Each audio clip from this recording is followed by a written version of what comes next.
Ladies and gentlemen, today is an amazing day, excited and full of energy because we have an amazing guest today. Simon Polito's joining us, season 2, In Between Teas, and this is a brand new episode that you guys are going to go ahead and not want to miss out on. Welcome, brother. Thank you. Welcome. Thanks for having me.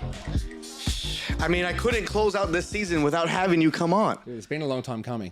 It has. I've been watching every one of your podcasts, and I'm like, I want to be on there. Yeah.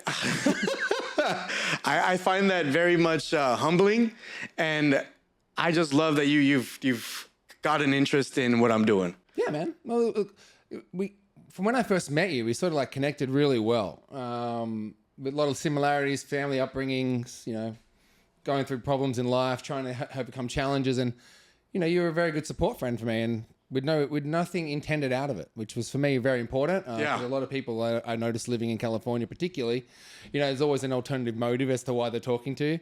And unfortunately, I've learned that the hard way. But when you meet good people like yourself, you keep them close. And I'm glad we've connected a number of times. We've had some good times out there. Oh, definitely. Shout out hometown yacht party. Hometown, baby. I was definitely not home that night.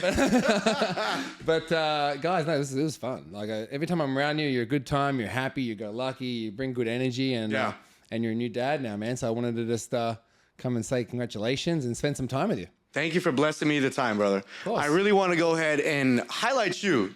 This guy, he knows how to make a grown man blush, I'll tell you that. He really does. So I can only imagine what he does with his ladies. But here we go. As we dive in today, we want to cover the most important thing. Yes. And what is that? Auctions. Auctions. Simon, you were telling me not too long ago that you are one of, 5, if not less? 3 to 5 that I'm aware of that are left in the United States that still call auctions live in person. Most people during COVID switched over to digital. And whilst we did to a point as well, I just didn't see the same results. I didn't see the same level of honesty, transparency.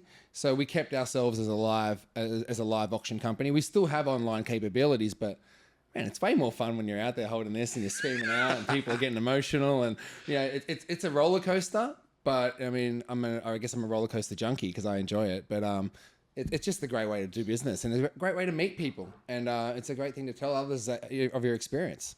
Do you feel that you mentioned a roller coaster, right? Yeah. So we do live in a world, in an industry that is full of ups, downs, peaks and valleys, right? High emotions, low lows. Mm-hmm. Do you feel that that's something that keeps you going in this? How do you see this? It's frustrating, to be honest with you. And I think I feel most agents and realtors and auctioneers that I know feel the same thing. It is painful and it's hard to get out of that cycle of, you work really hard, you prospect, you get that listing, then you start put all your energy into your listing and you stop prospecting and then you sell the property, then you haven't got anything coming on. So it's a hard thing to do, but I've been doing it for 23 years and I've made it this far, so I guess I'm doing something right. But it's hard. It's really challenging. I mean, how do you go get a home loan, for example, when you can't show a consistent income? There's a lot of limitations that come with this. Traditionally, yes. Yeah. Yeah. There's a lot of anxiety. There's a lot of stress. Absolutely. And I've been talking about that a lot lately when it comes to time being a catalyst. Mm-hmm. What people don't want to do with, and what you kind of stated is they don't want to have extra stress. They don't want to have extra anxiety. No. And when you're in a listing or in an auction that's going on for hours, that those two things kind of build up, right? Absolutely. When I call an auction, it's it could either go for 5 minutes or it could go for an hour. Mm-hmm. The longest I've ever called was an hour and a half. Mm-hmm. And, by then I had no voice at the end of it. But I will stay as long as I need to stay. When I'm calling an auction, I'm going to give everyone a fair chance because I want to make sure that I've given everyone that opportunity to secure the home they're looking for. Mm-hmm. Because this is it's an instant buy, right? When I say sold, gavel goes down, it's a done deal. There's no contingencies, there's no pulling out. And if you did pull out, you would lose your initial bidding deposit. What does that look like? Yes. That's a good transition. Yeah, absolutely. So, let's just say I met you at an open house on the weekend, right? Yep. And the auction is this weekend. Mm-hmm. And you're like, Simon, I want to partake in the auction. What do I need to do? So there's 3 things you need to do. There's one, you fill out a registration form. Mm-hmm. Basically tells us who you are and confirms your identity so that we know that you actually are the buyer. It also allows you on that sheet to nominate who's bidding for you or if you're bidding for yourself. Okay. and how you'd like to bid, and then nominate your agent if you have one as well. So everyone's protected in that. And then we have terms and conditions of auction, which basically explains how the auction works, what it is that you're entering into, and it just gives the buyers that confidence to know that this is the rules. Like I've even, in my terms and conditions, I've even broken down what the words mean so that everyone can understand what bidding means, what escrow means, what title means. Layman's terms. Basically, it's as basic as you can possibly get. And then the third and most important thing, you need to put in 3% of the bidding to start from amount into an escrow account before you come to the auction. So if it's a $1.6 million, you need about $50,000 into that account. Yes. Okay. Yeah, you should have that anyway if you're going to be buying the home. Right. So now, if you win the bid, when you put your paddle up and you've won the bid, that money goes towards your earnest money deposit. If you don't win the bid, within 24 to 48 hours, depending on your institution you bank with, it'll be refunded in full back to you. Okay. Unless you want me to keep it, which no one has let me do that yet. But, Not yet? But it's an opportunity. How can we go ahead and No, I'm not here to take advantage of anyone. Right. But I also, the reason why we do it that way was one reason mainly, we used to do cashier's checks, and you can cancel them now. Yes, you can. You can bounce them. So we would normally call auctions on weekends. Someone would come, I'd do the bidding, we'd say sold, they'd open escrow, they wouldn't put their money in. Because most people, let me ask you this, when you go shopping, right? You go to South Coast, as you mentioned earlier. Yes, sir. Right? And you end up getting caught in a trap of buying something you probably didn't need. Right. Right? Because maybe the person who was serving you was giving you a lot of compliments, you felt good about yourself. You know, they're salespeople. Closer. Right? They're closing, right? They're closing close. And you get to the car and you're like, shit, I wish I didn't buy that. Yeah. Right? Right. Same thing happens with real estate sometimes. Not always, but most people, they go home. What do they do after an auction when they've won the bid? They want to tell everyone. Yeah. Mom, Dad. Exactly. Now, you know from being in the industry as well, what do family and friends mostly do when they hear about someone doing something? Are you sure? Doubts, questions. Why? You shouldn't. Why did you do that? Right. Why did you pay that much? Right. Exactly everything you're saying. And they give doubt to the buyer.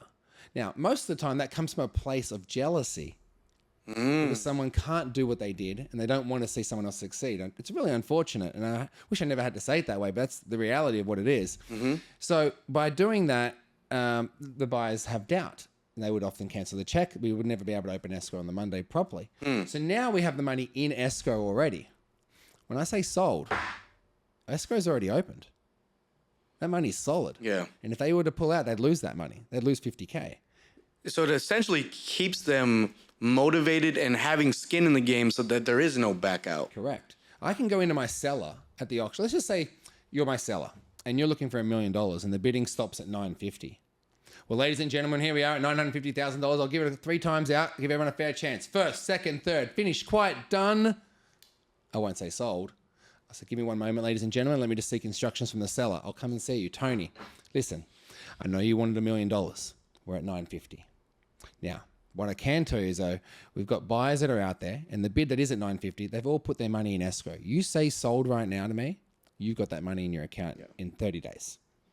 All right, Simon. What are we looking at? Are we looking at another 2 weeks that this might go on, or are we looking at 950, 7 days we're closing? Yeah, looking at a 20-day close. Okay. Because they're financing. Okay. For 20-day close, if you don't want to take the money, we could keep it on the market for another 4 weeks, do another campaign, or go traditional, put a price on it, or you could take it off and just rent it out. What do you want to do? I think, guys, I'm going to have to go with the guaranteed money. Exactly. It's right there. It's real. Yeah. And the same conversation is had with the buyer. Hey, look, I've got a seller inside who's ready to sell right now. You've got money in an account. Do you want to do a deal today? Because the only person standing in the way of this happening is you. What do you want to do? Come on. You've been to the house 3 times. Don't be silly now. Don't lose it for 20 grand. You know what? This just happened to me 2 weeks ago. Really? At the North Hollywood property with Andy Nguyen. Yeah. Family came 4 times. 4 times. I think the only thing that they were waiting for was their house's contingent. Gotcha. That's it. But otherwise, they loved this house in North Hollywood. The price was like $960. Perfect. And it ended up selling for, it's in escrow for $1 million. Okay. So they missed out on something they loved, right? So. And why do you think they missed out on it though? It could be agent related, maybe slow to act. It could be they priced their house too much, their existing house. It could be that they didn't have the money available. Or I would say this, maybe they didn't have the right team and counsel to provide them the path. There you go. So what I'm doing, I'm not trying to change the real estate industry. What I'm trying to do is offer another option on how to sell your home. Mm-hmm. So think of this as a tool in your tool belt, right? Mm-hmm. So every time you walk into a listing presentation, you've got another tool up your sleeve. Got this belt right here. Pull it out and whack them on the head with it. You know? Sign the document. Bang. Something else, hit the finger. You know? There should be a stamp on there. It should be Simon a rubber Polito. seal, right? Exactly. I love that. So, look, that's where this is a very aggressive but honest way of doing real estate. Mm-hmm. So, for example, I'll give you a real example. It's happening right now. It's actually, I was 5 minutes late here. No worries. We got 2 properties going to auction this weekend. Okay. One in Lake Elsinore, one up in Woodland Hills. Okay. Now, the one in Lake Elsinore, we've had a lot of people through. That was a pre-existing listing, had been on the market for 6 months. They didn't get the price they were looking for. 6 months. 6 months with the listing agent. Oh my God. Didn't get a sale, what they were hoping for. They went in escrow once, the buyer didn't complete and pulled out. And then we got introduced to the seller. The agent gave me a call and she said, I want to do auction. I don't know any other option I got left right now. In the time that we've been involved, which is 3 weeks right now, we've had over 100 groups of people through the door. Amazing. In 4 hours of showings. Guys, that's we on average are getting almost a person a minute coming through the door. Mm-hmm. Now, we only do our open houses for 1 hour.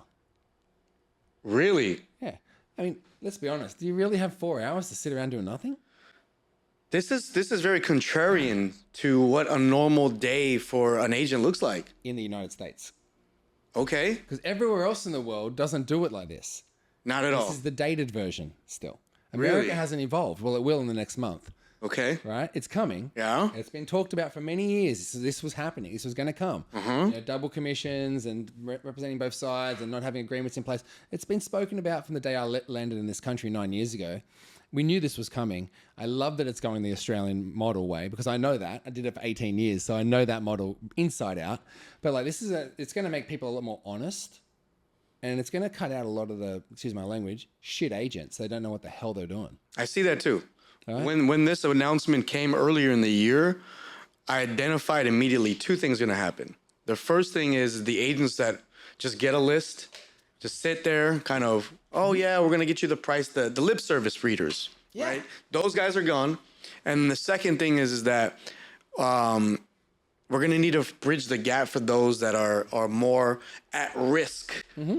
And those people are the ones that have limited funds or capital to come. Correct. So those are the 2 people I immediately identified. Personally, just like you, I would love to get rid of all you agents that don't pick up your fucking phone, that don't answer emails. I got one right here. I'm gonna name drop. Ed Rapisotto up in San Francisco.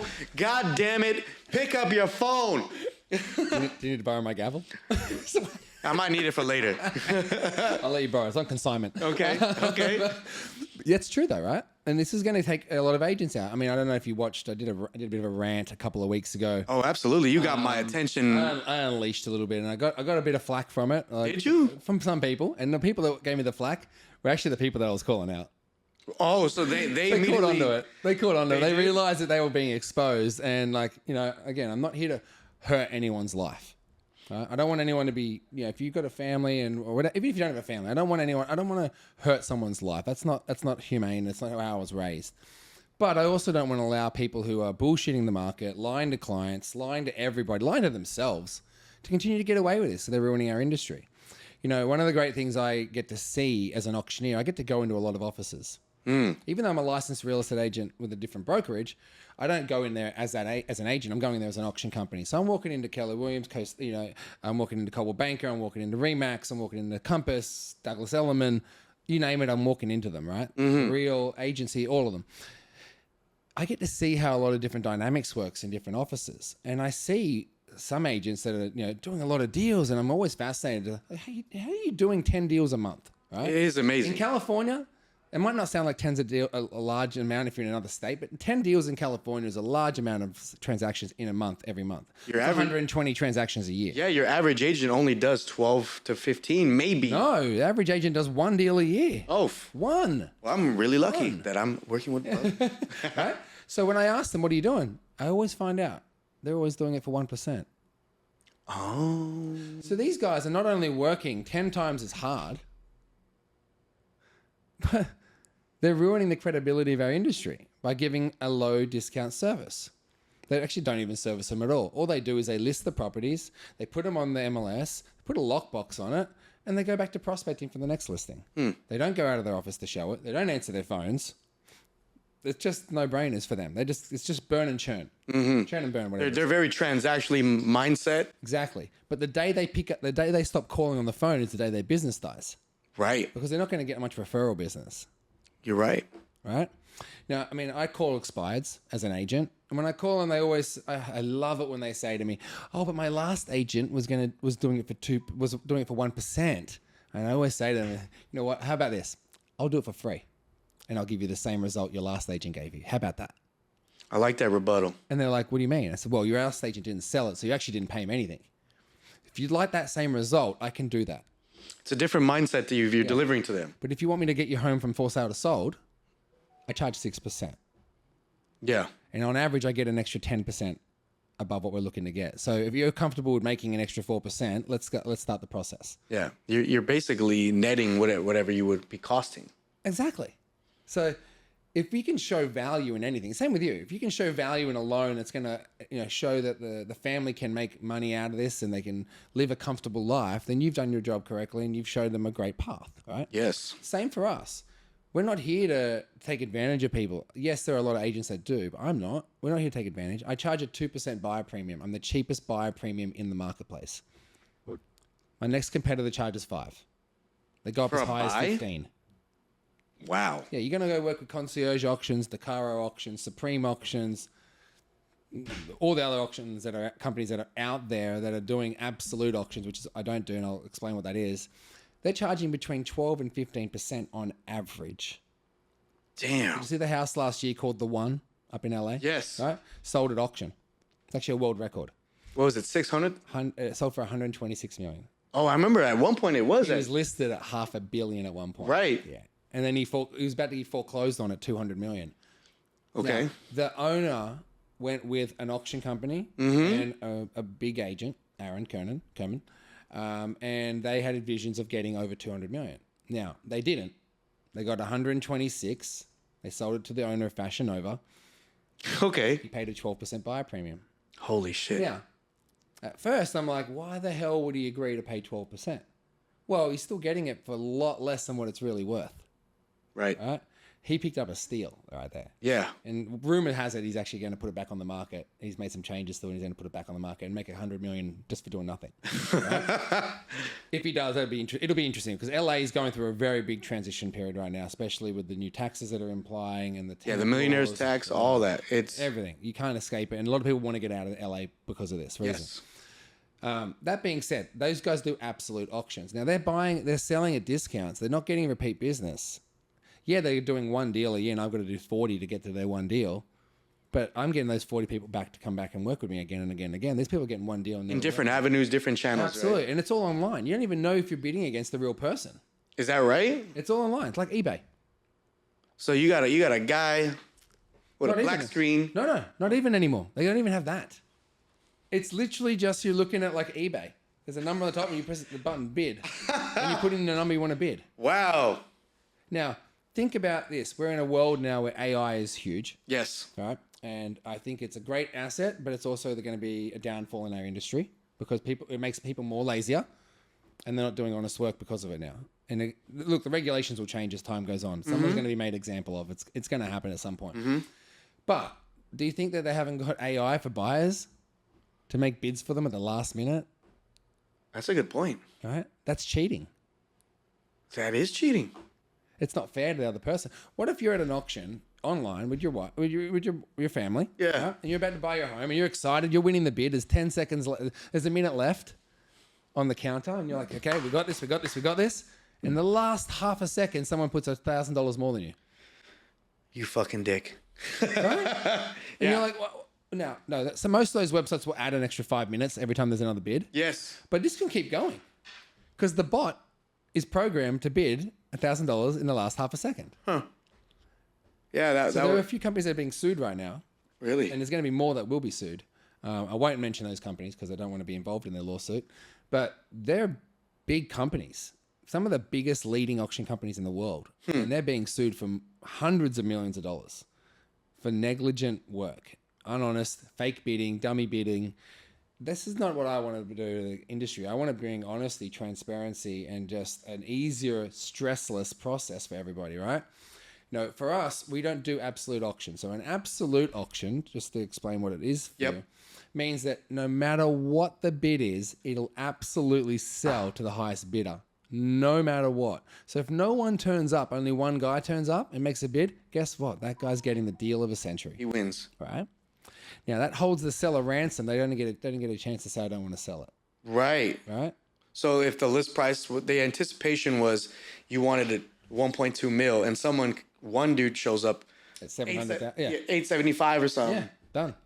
Wow. Done. That is a deal. Right? And he's happy to pay 10% Easy. because he's still making Yeah. 30, 40% profit, right? Yep. So that makes sense for those people to charge those higher percentages because they are selling homes at a discount. I'm not selling homes for discounts. We're making records and we're breaking records. That's what we do. We sell for fair market value and above. Everyone always says to me, how much above the market do you get? We don't get above the market. We make the market. We're setting the new market level. So if you think about an appraiser, for example, one of your favorite people, I'm sure, right? Depends on which one we're using, but yeah. Exactly. And you're not allowed to choose anymore. You have to go with whoever they randomly pick for you. Yes. Appraisers typically are a little bit cautious right now. Very conservative, yes. Very conservative. I can say hand on heart, in 23 years of doing auctions, I have never had one property I've auctioned not appraised on the money. That's fucking Why? amazing. I'm not a magician. Right. We're selling for market value. The market publicly decided what the value of that home was. So think about REO sales and foreclosures, mainly foreclosures. Think of foreclosures, right? You have a house. I'm hoping you're never in this scenario, but I'm going to use you for this example. You've got 500,000 equity, and you've got $1 million loan. Right? So the home's worth 1.5. You got 500,000 equity. The bank. Do you think the bank cares about your equity? Do you think the bank just wants their $1 million back?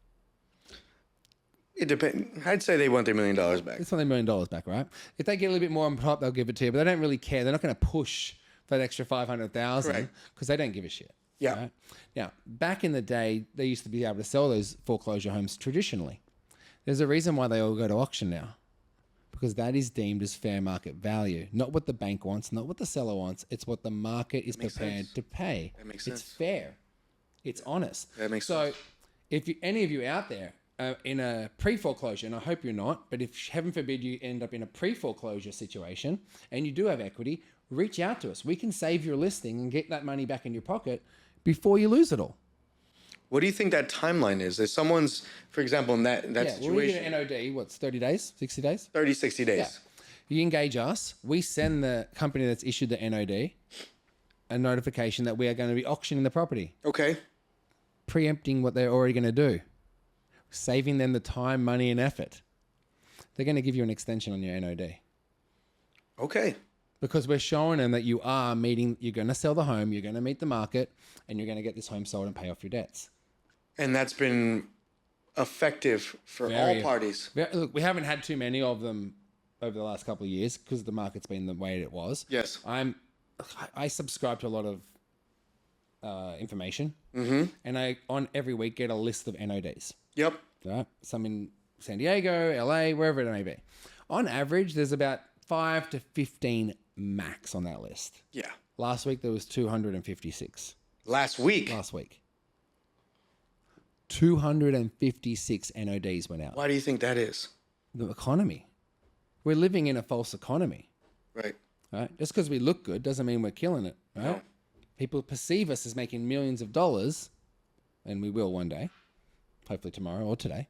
But, we live in an economy where, especially here, and it's just fake. It's fake. Everyone's keeping up with the Joneses. Fugazi, fugazi, exactly. woozy-wazi. Exactly. Everyone's got a credit card, and then when you max your credit card out, another company offers you another one Yes. to pay off your other credit card. Yeah, debt on debt. Debt on debt on debt on debt, right? And people are falling into this vicious circle. And now, look, I knock on doors when I hit NODs, and it's really hard. It's really hard because, personally for me, I get PTSD from it because my dad got foreclosed on when I was 6. Oh, shit. I opened the door to the sheriff who came and escorted us out of the home, took all our furniture out, took my bed. We were homeless. I've seen it firsthand. My dad went bankrupt. We lost everything. The house got foreclosed on. It was a multi-million-dollar house, and my dad did 200-plus villas over $1 million in the 80s in Sydney. We would have been worth hundreds of millions of dollars. And interest rates went to 36% in Sydney, Australia in 89, 90, 90. Mm-hmm. Right? Mm-hmm. He had a construction loan. Oh, my God. So they foreclosed on him. They sold all those 200-plus villas a week later for $1 million each. Oh, my God. My life could have been completely different. But the point of what I was saying is I've seen that horrible side. So when I go to someone's house, I'm very, very compassionate about the situation because I've been there. I know what it feels like. It's not a nice feeling. It was the start of my parents' divorce. Life crashed for all of us, my sisters as well. And most of the time I knock on these doors, the wife, and I'm not trying to be sexist or, whatever you want to call it these days. I'm not trying to be rude, but generally the wife's at home and the husband's at work. Right. And generally the wife doesn't know that the husband's in financial problems. Because she just sees him going to work every day. She's going to work. She sees the bills being paid. Right. She's still going to do her golf lessons, her tennis lessons, her pickleball, whatever she's playing. I don't know how pickleball became so popular here, but it is. Whatever. Yeah. It's lazy man's tennis. Right. But the point is, like, you got to be careful when you knock on someone's door like that and you tell them, hey, I noticed you got a notice of default. What? Well, how do you approach? Could be the cause of a divorce. How do you approach that situation? Like, It's hard. It's hard. You're like, when I knock on a door, I read body language very quickly. If it looks like I'm knocking on a door and they look shocked, why am I there? I got a feeling, an inkling in my gut, like, okay, she doesn't know, or he doesn't know, or maybe they're in denial about it. Right. So I come from a place of peace. I come from a place of love, and I just say to them, look, I'm here to help you. I understand if you don't want to talk about it right now. I can come back another time. I've lived in your situation. I work in your situation, and I'm here to help you get out of your situation. If that doesn't make sense to you right now, that's fine. I'm not here to offend you. I'm not here to push you to do anything. I just know you got a notice of default, and in 30 days, they're going to foreclose on you. I'm trying to help you get out of this. What's your strategy? What's kind of? And now sometimes the wife, like I said, doesn't know. Right. Sometimes the husband comes down and he's really angry and pissed. He'll tell you to get F off and get off his house, off his property. He's going to kill you and your family. I've had that happen a few times. Is that right? Right? They get angry. I get it. It's hard. It's hard going through it. Like I said, I saw my own parents go through it. I went through it. I've seen that happen. I was renting from some people when I first moved from East LA to Orange County. I was working 3 jobs, and I was like, $700 room for rent. Nice area. Cowan Hills. Oh, nice. Cowan Heights. Yeah. Super nice. I was like, yeah, this room baller. I'm going to get all the girls, whatever. You still do, don't you? Oh, no. Don't get me. I'm just joking. So I'm renting this room, and one day I come home with she's my wife now. Come home, we're going to eat some lunch. This dude, white sedan, I think it was like a Chevy, Impala. Back like in 2009, 8. Walks up to the door, puts a sign on the door as I'm walking up. I'm like, hey, what's going on? Oh, don't worry about it. He says, the fuck? He's just serving the notice. Yeah. I go up to the door. He's stapling it. Back. He's walking back to his car. I read it. I know what this means. I run back. Hey, what the hell? He's like, oh yeah, you guys are losing your house. Oh, this is not my house. I'm renting this room. I say, hey, well, listen, these people haven't been paying. I call the people that I'm renting a room from. It's a nice couple. Yeah. And they had this dope Hummer. Rims, 24s, all that. You remember that? Yeah. The Hummers were huge back then. Yeah. And he's like, yeah, well, we lost our business. They had an auto business. There's body. We lost that last year. We thought by having someone like you come in, paying $700 a month for a room rent would save us. It's just not. But we have an idea. I say, what's your idea? What if you take ownership of the house? I'm like, I'm 24, barely getting into college. I don't know. What do you mean? What do you want me to do? Well, tomorrow we're going to go to the court. Can you just say that you're going to buy this house? Yeah. Sure. Did they take IOUs? I didn't know what I was getting to. So I step up to the judge. Judge says, Mr. Ojeda, it's come to my attention, this, and this is taking place, and you like to go ahead and take ownership of this. How will you go ahead and plan and proceed? I'm like, listen, Your Honor, I did the whole Marshawn Lynch. I'm just here because I don't want to get fined kind of deal. And so I leave that meeting, and they're like, yeah, we're leaving this house in 20 days. Yeah. And I'm stuck in a whirlwind. I'm stuck in a whirlwind. Yeah. Like, what the hell? Yeah. What's going on? And my wife, my girlfriend at the time, you can stay with us. And then that's how that started. No way. But see, one door closed and another one opened. Always does. Oh, absolutely. Always does. Believe in it. You know, like, we all have bad days. Sure do. You know, I've had a few this week. But I have good ones too. And I appreciate the bad days because it makes me appreciate even more the days that are good. Yes. Right? Yeah, this is a tough time for a lot of people. I'm definitely 256 on the list last week. I haven't seen this week's yet. I'll send it to me tomorrow. So last week, you're calling them, you're door knocking them. Yeah. And what is that normal response? It's a very low conversion rate because sometimes it is a mistake. It is a mistake. They might have just missed their payment by a couple of days and given a notice and they fixed it up. Is that right? So it's not always exactly accurate. But it was very alarming. I mean, considering that I'm seeing that many that quickly just spiked out of nowhere. And then if you just look at the economy, I mean, there was an article this morning I was reading. I can't remember where it was in. I think it was in, I want to say the New York Times. And it was talking about how, it said basically, hey, America, get ready for the pandemic crash again. Yeah, there's that's been looming, right? Because corporate debt is at an all-time high. I mean, how do you have Twitter country debt, right? How do you country, corporate, consumer, 3 C's, right? And how do you have so much confidence in an economy when it's not solidified off of real money, right? It's hard. It's all fake money, right? Look, it was even more fake during COVID because everyone's getting 2% loans. 2% loans. Here's $1,400. Here's $4,000 every month. People fine for the lock PPP. You in for 30 years. PPP loans. Yeah, I mean, I didn't even get a PPP loan. I wasn't eligible because I'm not a citizen. Is that right? Yeah, they wouldn't give it to me. Wow.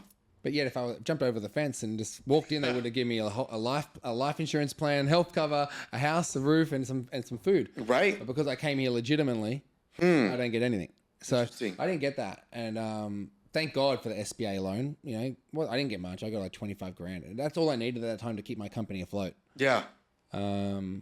Which is annoying now because now they're coming back saying they want that money back. Do they? Yeah, it was supposed to be forgivable. Right. Now they're coming back saying they want it, and they're putting very, very flattering, a 1% interest only. Might as well just make it free. Again, this country, and I'm not here to put down America. I live here; it's my home. Yeah, we love it. Born here. Australia is just as messed up, so don't worry. I'm not just saying this to pick on America. The whole world's fucked up right now. Yes, it is. But America is been living in denial under a rock for a while, right? Like you said, from companies to consumer to the whole country, everyone is living in a false economy. We're printing money. Everyone's like, oh, the inflation rate's gone down. That's a bunch of bullshit. They're just telling you that to make you feel warm and fuzzy. Yeah, they don't want to have propaganda. They don't want to go ahead and spur. Exactly. Why do you think Biden pulled out? He's got nothing left. He's dead. Right? Yeah. And I'm not here to do a political battle, but like they can't bring anything new to the table because he's already fucked everything up. Right? Correct. Now, does that make it easier for people? No, it doesn't make it easy for people. What you're seeing now is the gap is getting bigger and bigger between wealthy and poverty. Correct. You know, interesting an interesting fact. Did you know that the American government gave the Ukraine $160 billion in resources for the war? Yes. They did a study. It would take $14.4 billion to take America out of poverty. Yeah. Why are we giving another country 8 times more than what we need to get ourselves off our feet? Couldn't say it any better. Because it's all political. Correct. Right? It's all the 1% is controlling. The internet went down on Monday. Did you see that? A lot of our systems here, a lot of... Everything crashed. County recorder's office, everything was down. If you were trying to go ahead and catch a flight, you were affected. Every flight was cancelled. Right. You know, I had a friend flying over from Australia to see me, and their flight got cancelled. Couldn't get on. Stuck at Sydney Airport. Couldn't get here. LAX closed down. Well, there was no traffic then. I think there was actually more traffic because people were pissed off and trying to think they could get in there somehow. Even John Wayne, like, you know, we're both next to John Wayne. I'm on the other side of it. Yeah. There was no jets flying. That's right. Nothing was flying. You know, an interesting article that came out was Australia is going cashless, right? They're pushing real hard. No cash. Everything's on credit cards, phones, tap and go. Okay. Even handprints now. You put your hand down. Really? You do that at Amazon, at Whole Foods. You know you can pay with the palm of your hand. No. Anyway, they're pushing this really heavily. Australia's trying to be the pioneer of it. Now, what do you think happened when that system went down? Oh, fucked. No one could buy anything. You couldn't even buy a coffee. Yeah. You couldn't buy gas at the petrol station. You couldn't go to the grocery store and buy anything. You couldn't do anything. Australia collapsed on Monday. Now, we always had a joke. The world almost came at a standstill. Italians, because we like cash, right? Yeah. Everyone likes cash. But traditionally, ethnic European backgrounds play with cash, right? Latinos, all that, yeah. Exactly, right? So guess who was buying stuff on Monday in Australia? And laughing all the way to the bank with their cash. I'll buy this, I'll buy this. Woolworths, which is like a CVS, not CVS, like a Ralph's or a Ralph's. Yep. Went cash. They were normally no cash at all. They went cash, and they didn't have money in the registers to pay people back the change, nothing. They had nothing. The whole country collapsed. This is what's going to happen everywhere. When you start trying to make drastic changes like this and depending on solely technology to keep it running, same with AI, there's going to be a spot where shit's going to hit the fan. Blind spot, yeah. Right? Now, currency is currency, right? I think the US dollar is going to tank, in my opinion. Breaks. Especially now that they changed the currency for oil trading. The petrodollar's gone. That was all America had to keep its dollar strong. Yep. Now they've lost that. The dollar will stop. Now, the article I was seeing in the New York Times was, get ready for this crash. They're anticipating we're going to see property prices drop within the next 6 months. What do you think about that? I don't think that's going to happen. Well, is that more of a general consensus over the nation? The nation. Okay. Yeah, and you might see that on your inland states. Yep. Right? Where they haven't got really anything that makes them stand out to be unique. Like the Montanas? Maybe Montana. I mean, Montana's a good spot. I mean, like I'm talking like your Albuquerque's, your, you know, whatever else is in the middle Kansas? there. Yeah, I guess Kansas is in the middle there, isn't it? I don't really know. It's somewhere in the middle there. I don't know. Georgia. Maybe not Georgia. That's a strong city. But, like, you know what I'm saying? Like those middle states. Yep. They're just farmland. Ohio, Idaho. They're all going to get hurt because property prices are so cheap anyway. You know, you can go to Memphis, Tennessee. You can buy a home for $15,000.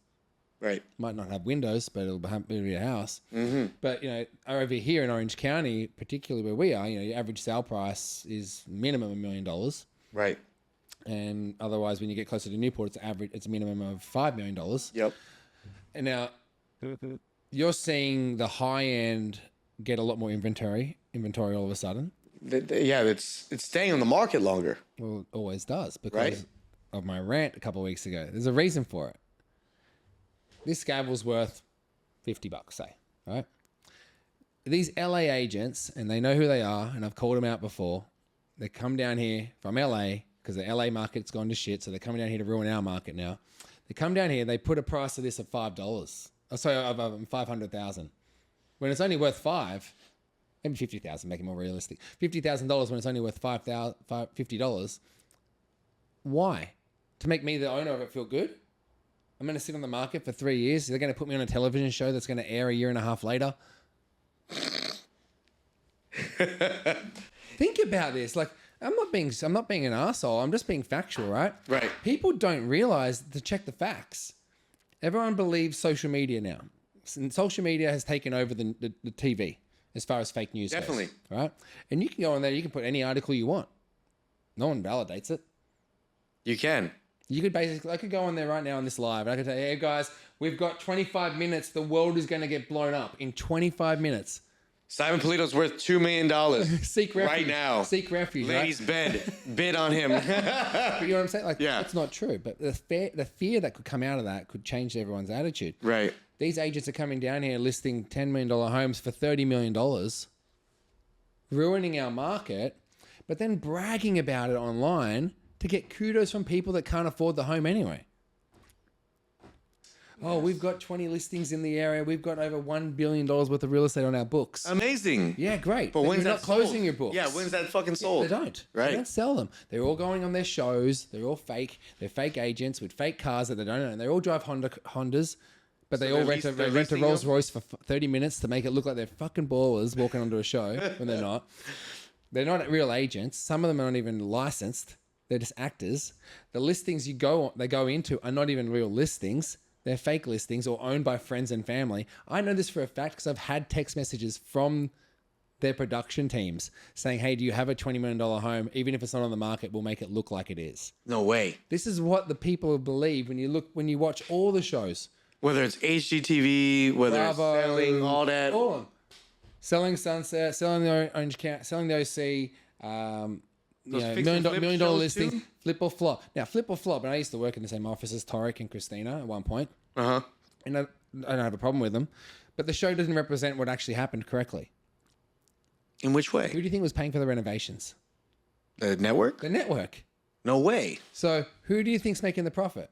So they would leverage the audience, Yeah. the viewers, the ratings, Yeah. to go ahead and say, hey, Mr. Network, we found this property. We just need you to finance. You finance it. We'll get you your money back Uh-huh. on the sale. Uh-huh. And then we're going to pay the agent a commission. Holy shit.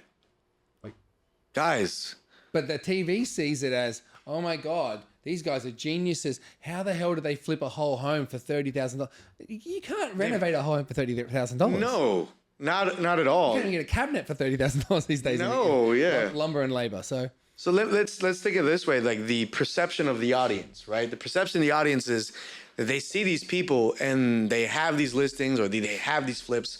They believe in their minds that they're wealthy, that they're doing it. And that's what the audience should be doing. Yeah. But they are immediately restricted because of their resources, where that's not the real case. Like, you can do it. Like, they can do it. you can do it. You're just not going to make the profit margin that they're advertising on television. Right. Like, it pisses me off every time when I see on $1 million listings or selling Sunset or selling the OC, they always put potential commission in the corner. Oh, yeah, you're right. Right? Oh, so Joe Schmo, I'm not going to say the name of the person on the show. Joe Schmo picks up his phone. Oh, yep. I want to offer this. Great. Done. Okay. They close it out. Just a random, yeah. It's up on the screen. Potential commission, $300,000. One, in the state of California, it's like a 30-page document for the RPA. Right. Yeah, that's not just... It doesn't happen on the phone. No. Yeah, it does. It obviously, Verbals. It starts with a communication. Absolutely, it's imperative. But you're not going to take a verbal offer. Never. It doesn't stand up. One in writing. It's just all fake. But the media portrays it in a way where people believe it. All right. I've been on the sets of some of these shows. I've been on them in fake listings with fake agents with fake storylines. And are you the All one that's scripted. telling them how to do it, or are No, you? they always Are call they me. using us for I get counsel? called out a lot because people are like, oh, why are you so dressed up and why are you always so particular? Because I'm sorry, am I a real estate agent or am I a fucking actor?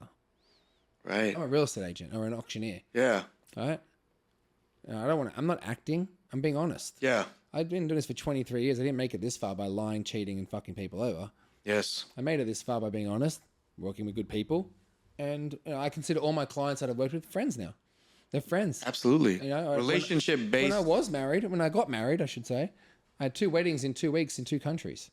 Holy shit. Yeah, we had a wedding in Sydney on the 4th of January, and we had a wedding in Laguna Beach at Dana Point, at the St. Regis, when it was the St. Regis, on the 18th of January, 2014. Okay. I had 300 guests at each wedding. Wow. Right? 100 of those guests at my wedding in Sydney were my past clients. Oh my God. I consider them family to me. Yeah. That's the relationship that's what I want out of my business. Like, look, I came in to see you today. The first thing I was like, here's a bottle. I want for your child. Congratulations. I can't wait to meet. Man. I can't wait to meet your kids. You Right? blew my socks off. Right? And like, that's how I was raised. It's family, right? We're all here to help each other out. You know, Correct. You see a friend down, you bend down and pick him up, or give him encouragement. If you Give him a backhand and say, "What the fuck?" yeah, I mean, look, you know, And then help him up. maybe you were brought up the same way as me. My dad's name's Rocco, and he's Italian. Okay. Right? And he's a big guy. He was a big guy. He's lost a lot of weight now, but he was a big guy. And he's pretty scary. Right? Yeah. He's the Rock. Yeah. Right? If I did something wrong, you better best believe there's a reason why this ear sticks up more than the other. Because he used to pick me up and whack me with a belt. Now, I'm not condoning No violence. no to violence kids. on kids. But that was a different time. I deserved it back then. 'Cause everything I did was that I got a smack for or hit for. Well, I messed up. Yeah. I guess tell you what, though, I didn't do it a second time. Mm-hmm. Right? Now, I think that's also what's wrong with the world. I'm not saying you have to hit kids. I'm saying in life in general, we're letting too many things get away from the truth because people are scared of offending somebody or correcting them or being told they're going to be sued for doing something. Fuck. Grow up, guys. Yeah, there's a lack of accountability. There's No accountability. There's a lack of just taking ownership. I can't call an I think we grew up in a time where it was different, right? It was We much. played outside. Yes. You couldn't get me inside. Yeah. I would do everything I could to stay outside. Yeah. Like I would get in trouble. Go outside. Yes. Yeah. Fuck yeah. Right. I'm gonna have my imagination's gonna run wild. I'm gonna play games. I'm gonna dig holes. I'm gonna do whatever I gotta do. Yeah. I can't get I can get my kids to go out most of the time, but it's hard. PlayStation, Xbox, whatever TV, movies, Netflix they're watching, they don't want to leave because the world is you can't say that to your child. You can't push them. Right. Like no, fuck that. Push them. Participation awards are. No. Don't fire me up now. You're gonna fire me up. That's right there for We me. We don't come to play. We come to win. It's the same thing in our industry, right? Why do I want to get up? Hey, listen, great job for showing up to the office. Fuck out of here. Yeah. Like, I came to go ahead and be number one or the top of the cream of the crop and be amongst that. I came to compete. Yeah. As being in sports, I'm sure you played Came to sports. conquer. Yeah. Yeah, I'm not. I say this to my son I've always said this to my older son from day one. I said, you don't have to worry about being a champion when you're born one. That's it. Right? And he said, Right. what does that mean, Papa? I mean, you're a winner. You'll always be a winner. In my eyes, you're the biggest winner of the lot, right? Right, that's it. And that's the encouragement I give my son. Now, when he comes home from soccer or karate or wherever and he gets a participation award, I rip it. Like, why? He goes, what are you doing, Papa? I didn't get an award for driving you there, so why'd you get an award for showing up? That's a good point. Right? You didn't get an award for offering someone a loan, but they went with someone else. Hey, thanks, Tony. I didn't give the loan to you, but I want to give you an award for saying thank you for presenting your offer to me. Yeah. Get the fuck out of here. Are you serious? Thanks for actually using my pre-approval to get you into the house and then switching up. Yep. And agents do the same with escrow. Yep. They do it with title. You know, there's a lot of agents out there right now that don't have any money. There's a lot. There's a lot, right? Majority, I'd say like 90% of them, but they don't have any money. And I'm probably one of those 90%. It's tough right now. Having said that, a lot of them are using different vendors, being their escrow, their title, Right. or whoever else, their lender, to get free things from them. Correct. Hey, hey Tony, I need some flyers, and I need you to be at the open house for me, and I need you to put my signs out for me. And there are some people who are desperate for the business, Right. that will do it. And look, if it was my first year in the industry, I probably would do it too. Definitely. Because I need to get my foot into the industry, and I need to do what I got to do, whatever it takes to get in the industry. But once you start to realize what your value is and what you bring to the table, then your value goes up Absolutely. because now you realize what You you're set worth. benchmarks. Yeah. You will not go ahead and do these, let's say, I don't want to say lesser responsibilities. It's just, hey, listen, let someone else that's extra hungry to do that. So this is why And to your point with escrow, like there's a lot of escrow companies that are going out of business right now. truckloads. A lot. Like I just had a conversation with a good There's friend. no of mine. refis for them to do. There is none. And that's kind of where I always have conversation with my escrow and title people. I'm like, listen, I'm just heavy in purchase. I'm heavy in purchase right now. Like you'll get 1 or 2 refis out of me a month. Who's refining now? It's Out of people that are curiosity? desperate. People that They are have tos. people that are desperate or Look at they maybe signed like a 3-1 arm or something like that, and that's come to an end, and they're now getting hit. so a lot of people that are having to refinance are the self-employed people. The self-employed people that got, a loan at 8 to 9%. They didn't have their taxes or they were only in business for 6 months or so. So they're refining, right, to do that. And then you got the other people on the other side that just are not money managers. Yeah. They're money spenders. I'm really good at that, by the way. Yeah. I feel like I perfected the art of spending money. I'm pretty frugal. My wife is, every day there's a package at my spot. There you go. And then there's the third tier. There's the actual savvy individuals that are taking money out to buy other investment properties, whether it's equities to trade, to go ahead and buy businesses. So I see them in 3 tiers, but realistically, refis are not really happening right now, from what I can see. No, I haven't seen too many or heard of too many, unless it's an extreme case like you just mentioned. And that's why I see a lot of escrows going under. Yep. Look, we've already seen 1/3 of our industry in California get out of real estate. It's heavy. 1/3 of the agents, which I love it. I mean, get rid of 2/3 of them for all I care. They don't even, like you said, they don't answer their phone. They don't know what they're doing. They don't know how to negotiate. I get agents all the time like, we don't know what we're doing wrong. I'm like, what do you mean? What are you doing? Yeah, that's the first thing. Tell me what you're doing, and I'll see if I can shed some light on how maybe you might need to adjust something to change how you do business. And they're like, we don't understand. We took photos on our iPhone. We put it on the MLS, and we put a lockbox. We put a super on the front, and no one's writing offers. Yeah, they're not using network. And I normally say, well, are you calling me from the Pendry? Or where are you calling me from? Starbucks. Yeah, all right. Why are you in a Starbucks? Why aren't you in the office? Well, it's just so stressful all the time. And what's stressful? You're not doing anything. Yeah. Is it stressful because you're not doing anything?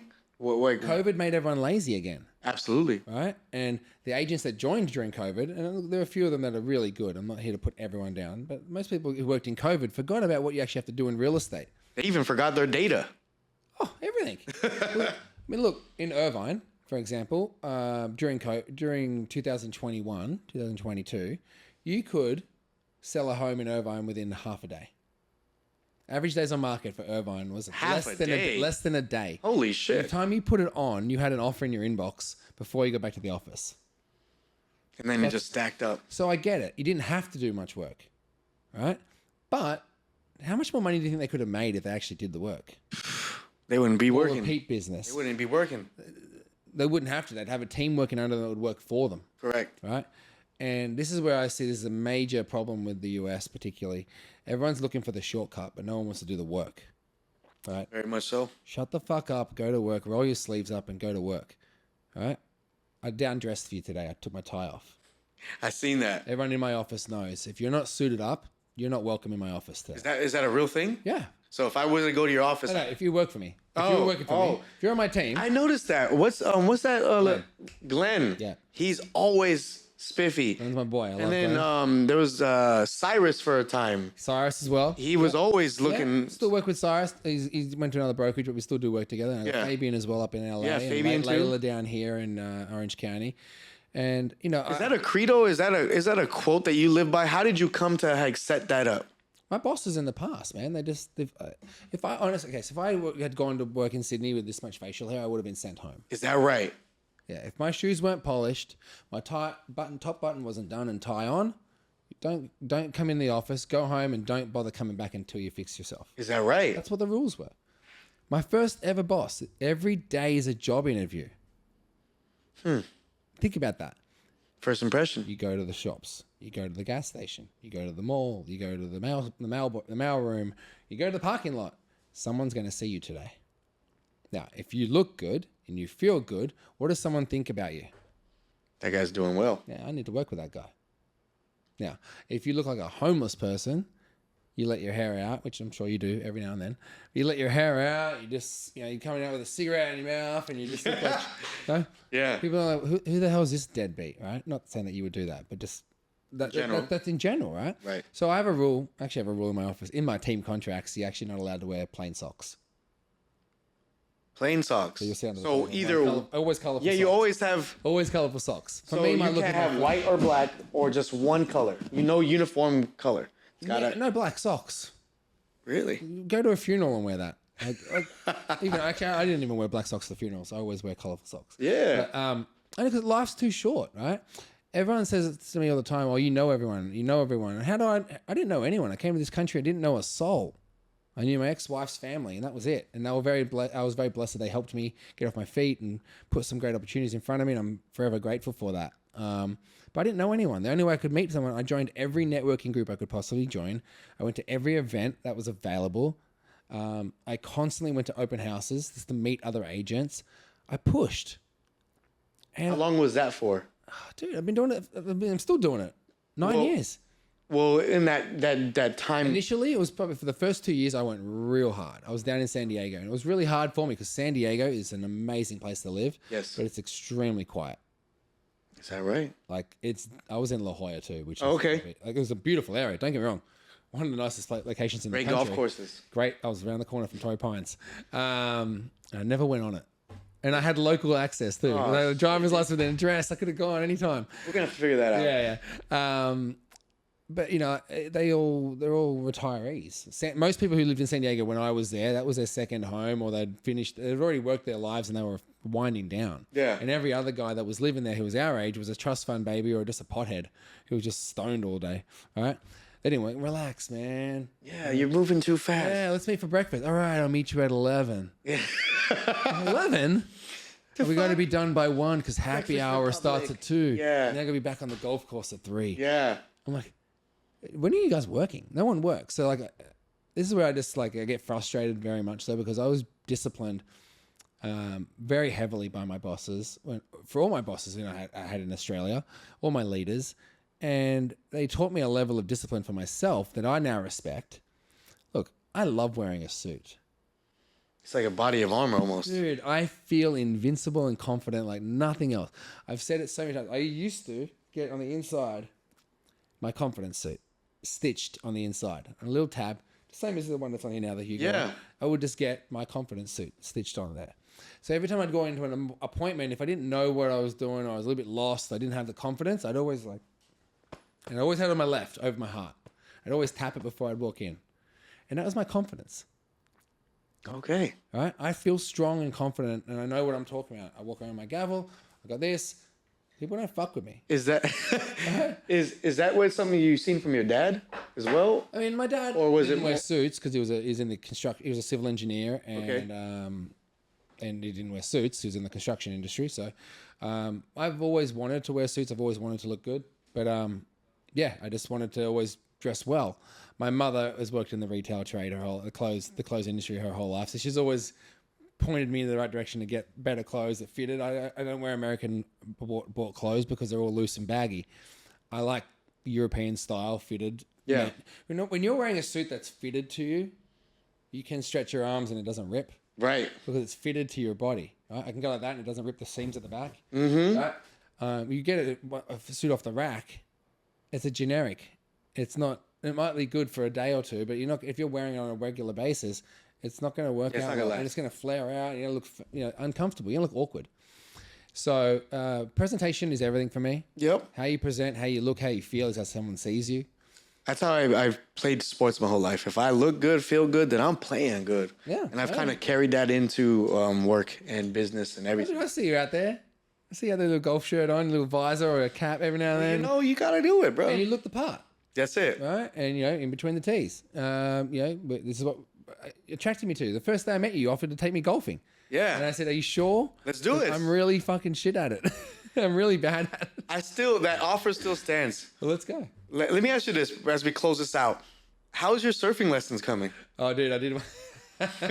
So I did it for a show. Okay. I did the lesson as part of I do a TV show down here called Selling Southern California. Okay. It's actually a real show on real properties with real people.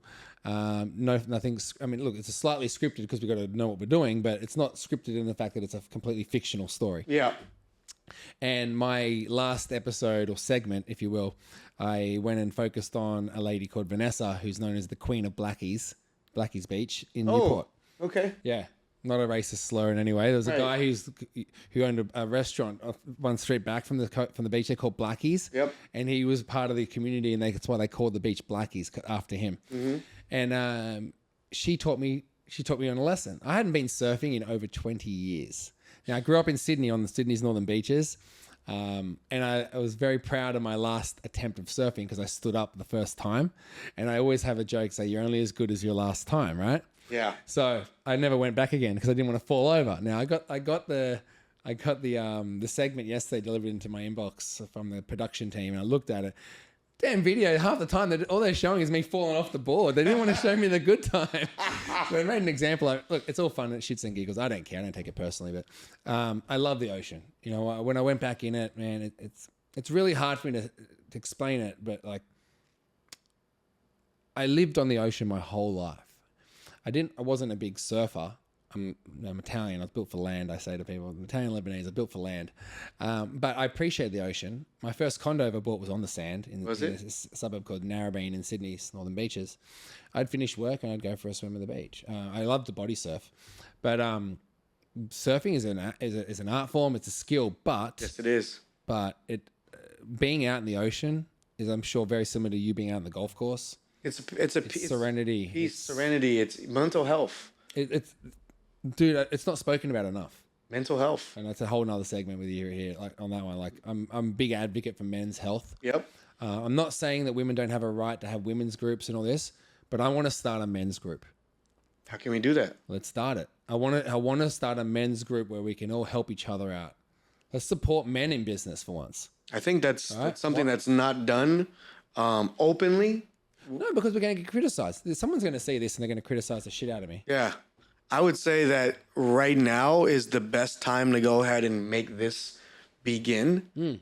Because I don't want to say men are becoming more vulnerable. I think we're just coming to a sense of like, dude, we got to get this shit off our chest. No, we can't do anything. We can't. It's the worst time in the history of man to be a white male who's straight. And I'm not saying there's anything wrong with being gay. Or even masculine or a top G or any of that. The worst time ever. Right? Because whatever you're doing, you're just a sexist pig.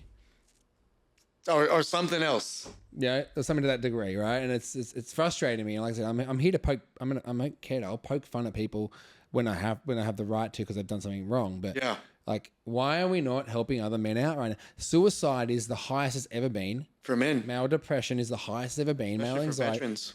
Veterans, I know so many veterans. They have massive PTSD, and look, I've lost 6 people in the last 8 months. 6 men, 6 fathers. Okay. All fathers. That's rough. Breaks my heart. Like it really makes me cry every time I'm thinking about it. Right? These are guys that I'm angry at them. I'm angry because they took the shortcut.